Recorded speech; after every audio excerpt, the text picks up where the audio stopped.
Bonjour à tous. Je vais donc vous parler, pour ce qui concerne la partie impact, des aspects propriété intellectuelle et plus précisément du plan d'exploitation et de dissémination des résultats. Alors tout d'abord, il est clair que je ne vais pas vous donner un cours de propriété intellectuelle parce qu'en une demi-heure, c'est juste mission impossible. On va aborder certaines notions clés, certaines définitions qui sont habituellement utilisées dans le cadre des programmes H2020. Donc je suis membre du consortium PCN juridique et financier, et comme je suis juriste et spécialisée en propriété intellectuelle, je ne suis pas compétente sur les aspects financiers, mais plutôt un peu plus sur les aspects juridiques et notamment propriété intellectuelle. Donc je vous ai mis là l'adresse du PCN juridique et financier parce que c'est un point de contact auquel on peut les appeler librement, et effectivement on essaie de répondre vraiment dans des délais assez courts, généralement 48 heures ou une semaine. Voilà, si vous n'avez pas la réponse dans vos services de proximité, dans les universités ou au CNRS, ou quoi, ça peut arriver. Des fois, il y a des questions très pointues. Donc, il ne faut pas hésiter à contacter le PCN juridique et financier. Donc, tous les contacts sont sur le site du gouvernement H2020. Donc, en ce qui me concerne, je suis Ludivine Bonadei. Voilà, je travaille à l'université Paul Sabatier. Je suis responsable du pôle partenariat et valorisation, qui est le service au sein duquel se font tout le montage des projets quels qu'ils soient, des projets de recherche quels qu'ils soient, pour les laboratoires qui sont sous gestion de l'université. Donc, de quoi je vais vous parler? Alors, tout d'abord, quelques définitions, parce que pour être sûr que l'on parle bien de la même chose, il y a surtout des termes, lorsqu'on monte une proposition H2020, des termes qui sont connus, et il vaut mieux utiliser les termes que l'on retrouvera après dans la convention de subvention ou dans l'accord de consortium. C'est une sorte d'homogénéisation dans la rédaction de la proposition, plutôt que d'avoir chacun qui utilise ces termes, voilà, parce qu'on peut avoir différentes désignations pour une même définition. Il vaut mieux tenter d'homogénéiser le vocabulaire pour une meilleure compréhension, toujours en ayant en tête que les évaluateurs derrière, plus on leur facilite le travail, plus la lecture est facile, et plus ça les met dans de bonnes conditions pour les votes de proposition. Donc quelques définitions. Ensuite, j'aborderai la question de la propriété intellectuelle dans la phase de soumission de la proposition. Plus précisément après le plan d'exploitation et de dissémination des résultats, et pour terminer, en bref, ce qu'il vous faudra retenir. Donc quelques définitions. Donc la propriété intellectuelle, le background, les résultats et la dissémination. Ce sont les définitions que je vais aborder. Rapidement, pour ce qui concerne la propriété intellectuelle, alors c'est une notion qui est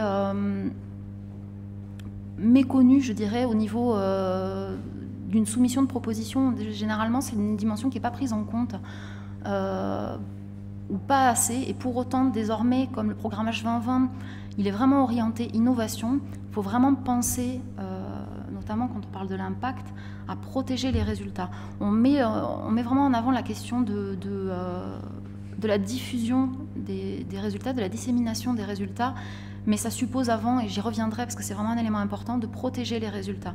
Donc la notion de propriété intellectuelle, il faut la penser dès la soumission du projet. Donc la propriété intellectuelle, c'est quoi? En fait, elle sert à protéger toutes les créations intellectuelles. Et là, on a deux volets. On a le volet de la propriété industrielle et le volet de la propriété littéraire et artistique. La propriété industrielle, c'est les brevets, les marques, les dessins et modèles. C'est ce qui est protégé par un titre que l'on dépose auprès d'un organisme. Non, par exemple, en France, c'est l'Institut national de la propriété industrielle. Alors que, de l'autre côté, la propriété littéraire et artistique, donc c'est pour toutes les œuvres littéraires et artistiques, comme son nom l'indique, c'est un droit qui s'acquiert sans formalité particulière. Il n'y a pas de dépôt à faire pour que l'œuvre soit protégée. Par contre, souvent, on peut faire un dépôt pour acter justement de cette création et de la date à laquelle l'œuvre a été créée. C'est pas pour protéger c'est pas pour protéger le droit sur l'œuvre, c'est pour acter de l'antériorité en fait que l'on peut avoir sur une œuvre. Ce qu'on n'a pas besoin de faire pour un brevet, puisqu'un brevet par exemple, on fait une demande auprès d'un organisme national, donc il y a une date certaine qui est posée et qui n'est pas discutable. Voilà. Quand on parle de propriété intellectuelle et de tout résultat en général, il faut le penser à trois niveaux, au niveau notamment quand on soumet un projet européen. Donc on a des éléments, que ce soit du background ou autre chose, on va parler du background. Il faut définir la propriété, déjà. De quoi parle-t-on? Donc, est-ce que c'est une pleine propriété? Quand un chercheur dit « moi, j'amène ça au projet », il amène ça, mais qui est titulaire des droits derrière? Donc, c'est vraiment important de définir tout ça. Et ça, c'est vrai que c'est une partie qui est méconnue au niveau de la proposition. Mais il faut vraiment y veiller. Donc, quand on parle de propriété intellectuelle, on parle aussi après de la protection. Une fois qu'on a défini qui est propriétaire, et donc ce qu'on peut faire de tel ou tel background, de telle ou telle connaissance antérieure, on définit comment il est protégé aussi, donc on pose ces aspects-là. Et en termes de propriété intellectuelle, on dit aussi, sur tel élément de propriété intellectuelle, qu'est-ce qu'on a le droit de faire? Quel est le type d'utilisation ou d'exploitation qu'on peut faire derrière? Donc je précise ces 3 éléments parce que souvent quand on parle de propriété intellectuelle, il y a un amalgame. Il y a un amalgame notamment entre la propriété et l'exploitation. Donc ce qui est, voilà, c'est le fait d'avoir des droits d'exploitation sur un résultat ne veut pas dire qu'on en est nécessairement propriétaire. On peut juste simplement avoir une licence. Donc c'est vraiment important de bien distinguer ces 3 termes-là. La propriété, la protection et l'exploitation.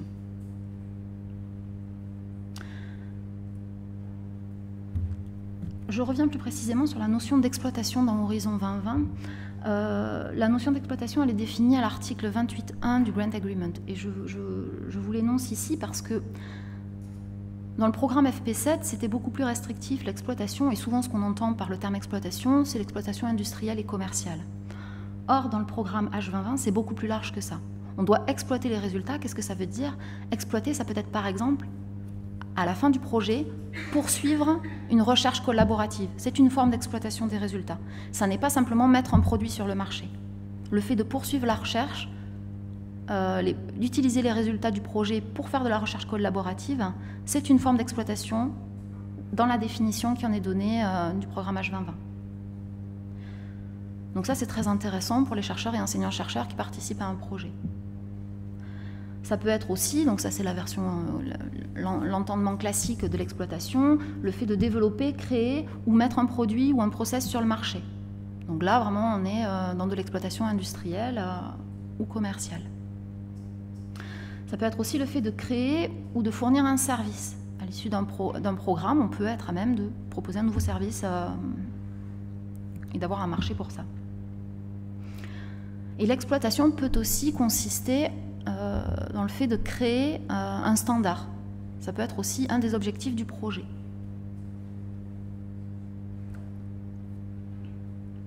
Donc j'insiste vraiment sur le fait que ce n'est pas simplement une exploitation industrielle et commerciale, c'est vraiment une notion beaucoup plus large. Par contre, c'est une obligation de moyens de prendre toutes les mesures en vue de l'exploitation des résultats. Vous voyez dans la rédaction, chaque mot compte en fait. En droit, effectivement, la lecture de la première phrase est très importante. Chaque bénéficiaire doit, dans les 4 ans qui suivent la fin du projet, s'assurer d'une exploitation des résultats directement ou indirectement, c'est-à-dire peut-être par le biais d'une licence aussi, que des mesures sont prises en vue de mettre en œuvre les points A, B, C ou D. Donc ce n'est pas une obligation de résultat dans le sens où il n'y a pas l'obligation formelle d'exploiter les résultats, mais par contre c'est une obligation de moyens assez pesante, je dirais, puisqu'il faut vraiment démontrer que l'on a mis en œuvre toutes les mesures en vue d'exploiter les résultats d'une manière ou d'une autre selon les 4 points énoncés précédemment.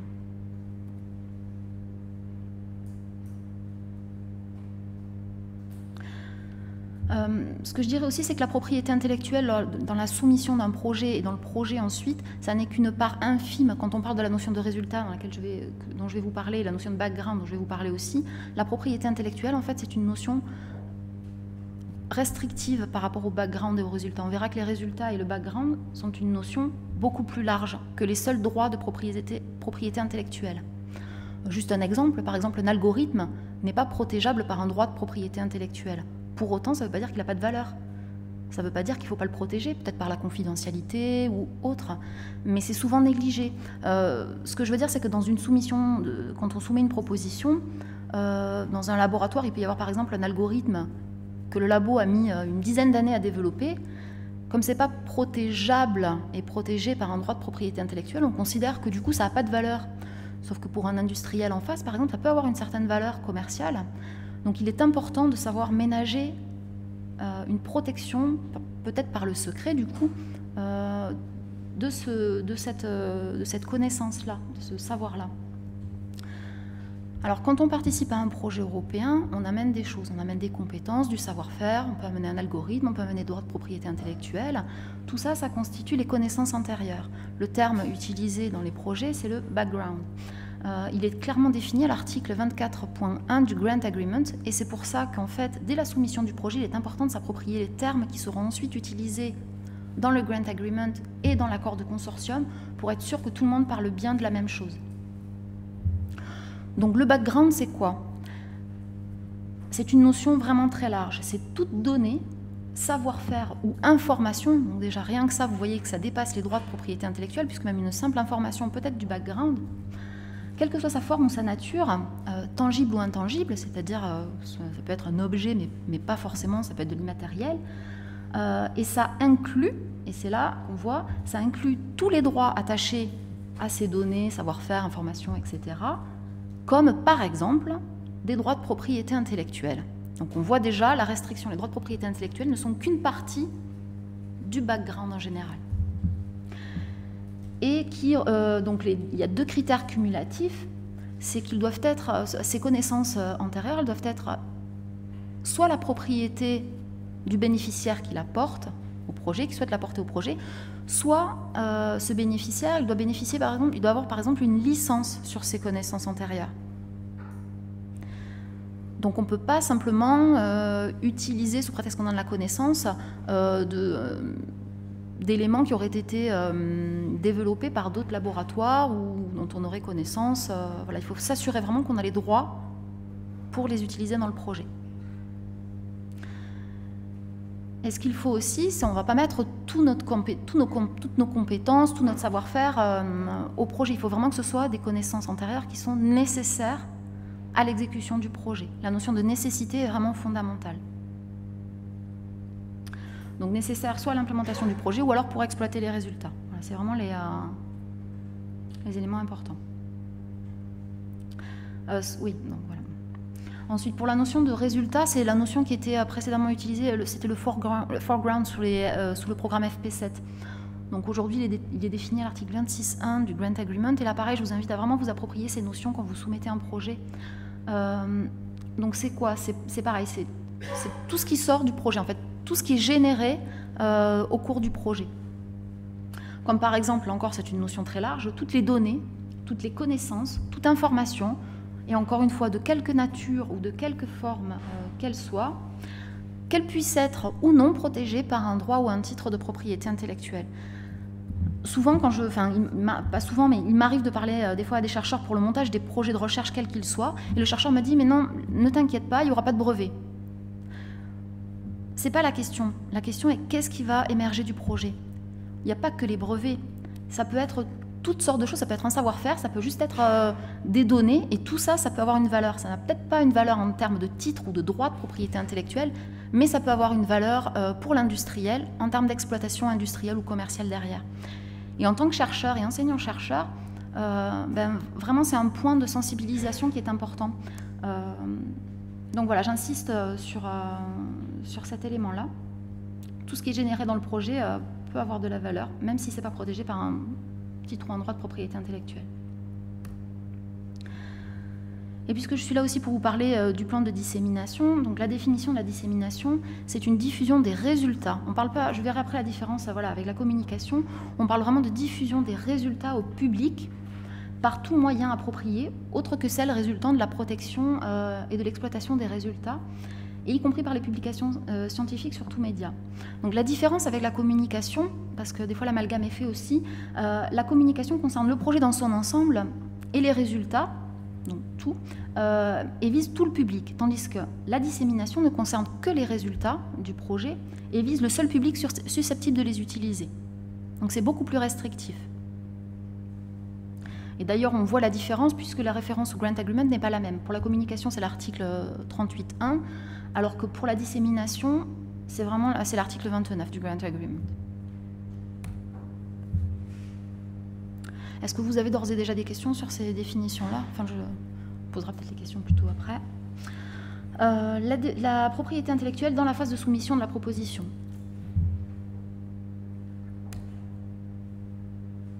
Donc, il y a des textes de référence en matière de propriété intellectuelle dans H2020, notamment les règles de participation. Et comme je vous l'indiquais déjà tout à l'heure, il y a certains articles dans le Grant Agreement. C'est notamment la section 3, les articles 23 à 31, qui définissent donc ces articles-là, les droits et obligations relatifs aux connaissances antérieures et aux résultats dans le projet. Et après, l'accord de consortium, couramment utilisé, c'est le modèle d'ESCA, qui fait l'objet donc du coup après de négociations avec les membres du consortium, et qui comporte donc différentes clauses qui ne doivent pas être contraires au Grant Agreement, donc des clauses relatives à la propriété, des résultats, des clauses relatives au droit d'accès aux résultats et aux connaissances antérieures. Donc tout ça est clairement défini. Et les droits d'accès, ce sont tous les moyens d'utilisation ou d'exploitation du background ou des résultats du projet. Donc tout ça est clairement défini dans le Grant Agreement d'abord et puis dans l'accord de consortium également. Le background dans la part B, c'est-à-dire vraiment dans la rédaction du projet, comme je vous le disais, il est vraiment important de bien l'identifier pour chaque partenaire et dès la section Excellence. Il est important de bien préciser l'état de l'art avec le but d'expliquer comment les résultats attendus du projet vont au-delà de cet état de l'art. Il faut démontrer le caractère innovant du projet. Un bon moyen de démontrer l'état de l'art actuel, c'est de faire des recherches bibliographiques dans les bases de données de brevets ou de lister les publis, par exemple. Donc l'état de l'art vraiment est important et il ne concerne pas, ça voilà, vous le savez, pas que ce qui relève de nos propres recherches. C'est vraiment dans le monde entier qu'est-ce qui a été fait dans la thématique qui nous occupe. Donc il ne faut pas hésiter à vous ménager dans la rédaction du projet, vraiment de parvenir à clairement identifier qu'est-ce que vous apportez au projet. Si c'est un brevet, c'est facile. Il y a les références, il n'y a pas de problème. Ça peut être aussi des publications, ne pas hésiter à dire on est compétent dans tel domaine, on a déjà publié. Voilà, ça fait partie aussi des compétences et ça démontre en fait la raison pour laquelle le consortium fait appel à vous et pas à un autre labo.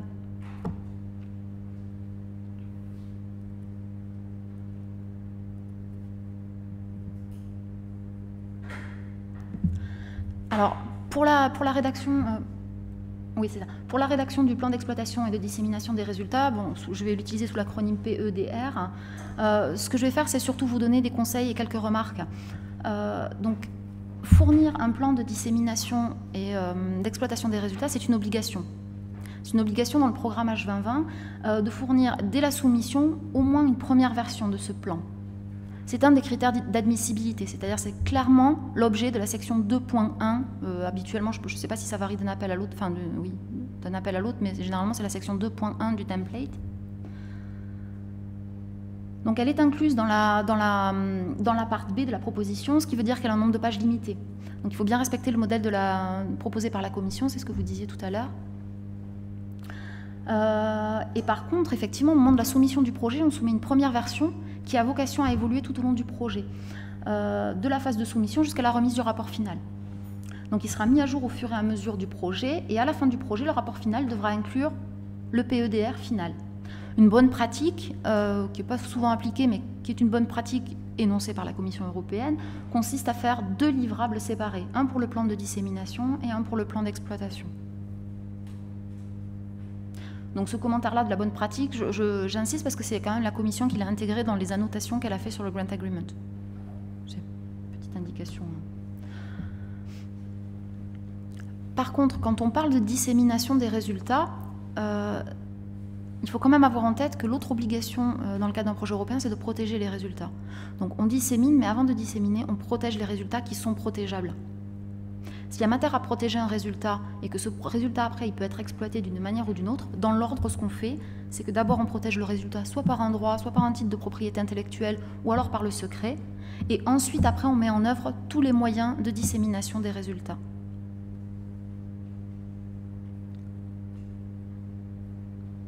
Donc vraiment, quand on publie les résultats, quand on aura l'intention de publier des résultats, il faudra bien faire attention aussi à toutes les clauses de confidentialité qui sont indiquées dans l'accord de consortium.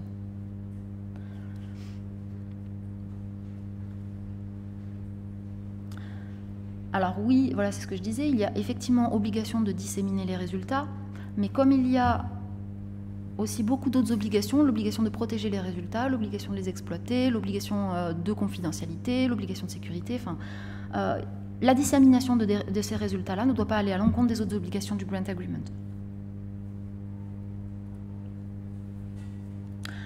Le PEDR, c'est un document stratégique.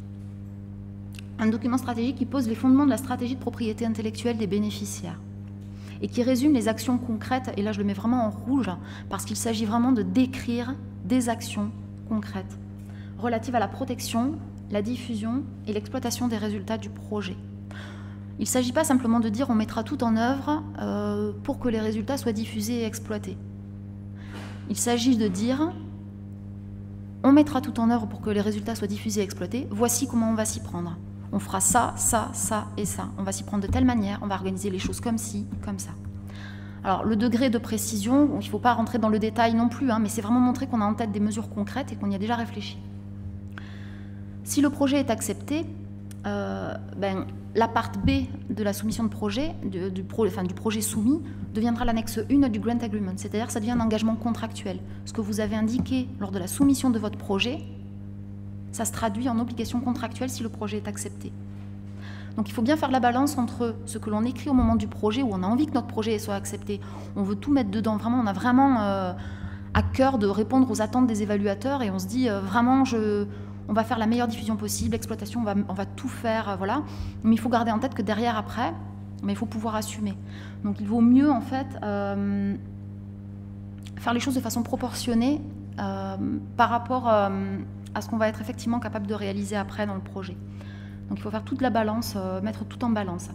Donc les activités de dissémination et d'exploitation faites tout au long du projet doivent être cohérentes avec le plan.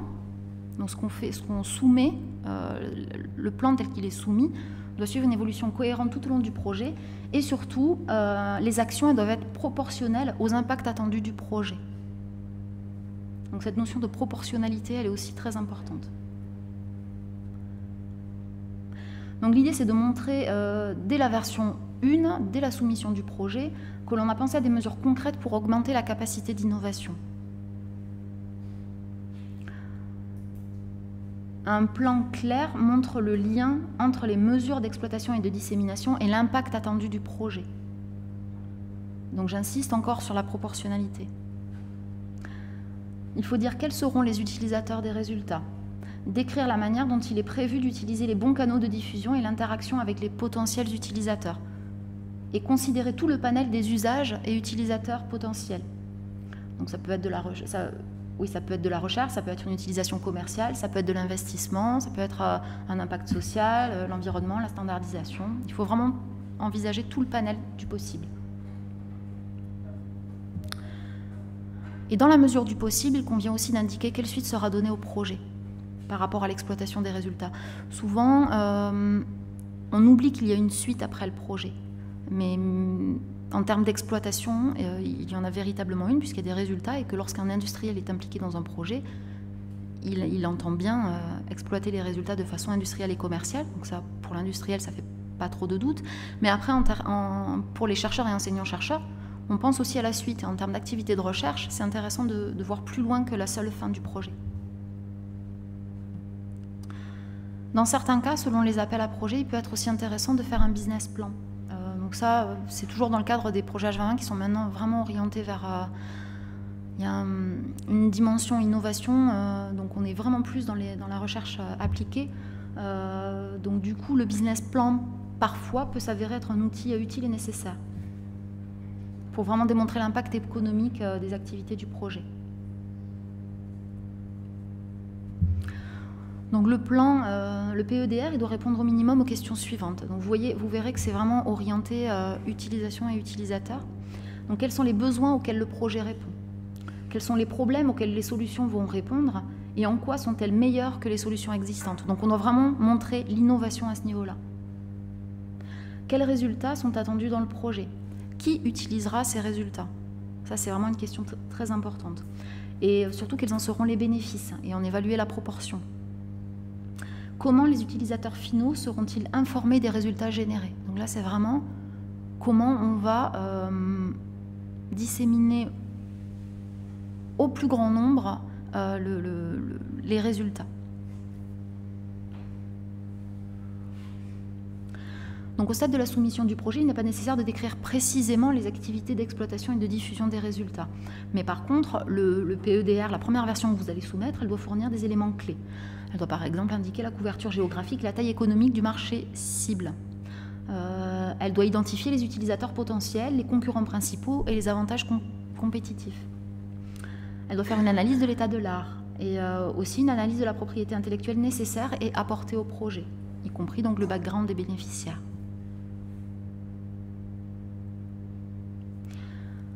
Le plan, il doit aussi donner des indicateurs. Et parmi ces indicateurs, il y a des chiffres, des graphiques sur les résultats attendus et leurs aires d'application et la protection de la propriété intellectuelle qui permettra l'évaluation de leur impact potentiel. La protection des résultats ne se limite pas aux résultats susceptibles de faire l'objet de droits de propriété intellectuelle. C'est ce que je vous disais tout à l'heure.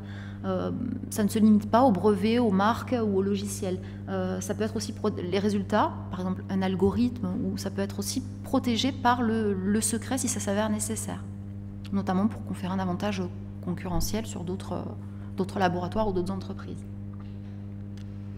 Le plan, il doit aussi décrire la ligne de route et le business model. Selon les projets, inclure des preuves de concept, des prototypes ou des obstacles réglementaires, c'est très bien de montrer qu'on a tout ça en tête et qu'on a anticipé les éventuels obstacles. Il faut décrire les activités et donner un calendrier des activités programmées de dissémination des résultats. Donc, par exemple, avoir une visibilité sur les conférences auxquelles on envisage de participer, essayer d'anticiper les publications qui seront faites en fonction de l'obtention de tel ou tel résultat. La création d'un site web aussi est une bonne chose si c'est prévu dans le projet, généralement c'est le cas. Il faut inclure l'open access aux publications scientifiques et la gestion des données de la recherche. Ce qu'il est important aussi, c'est de montrer que le plan est piloté. Et qu'il y a des structures de gestion et de procédures pour la dissémination et l'exploitation des résultats. Donc définir la gouvernance, les politiques, les systèmes et la gestion des risques. Toutes les structures qui seront impliquées dans les activités de dissémination et d'exploitation.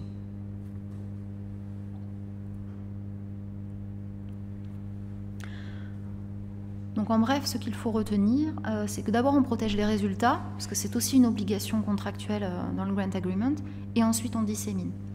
Le plan, il doit être réaliste et atteignable. Il faut définir des objectifs clairs et des stratégies bien planifiées de protection, d'exploitation et de dissémination des résultats. Il est nécessaire aussi d'intégrer des indicateurs qualitatifs et quantitatifs concernant les activités de protection, d'exploitation et de dissémination des résultats. Et il faut surtout montrer le lien entre les mesures de dissémination et l'exploitation et l'impact attendu du projet.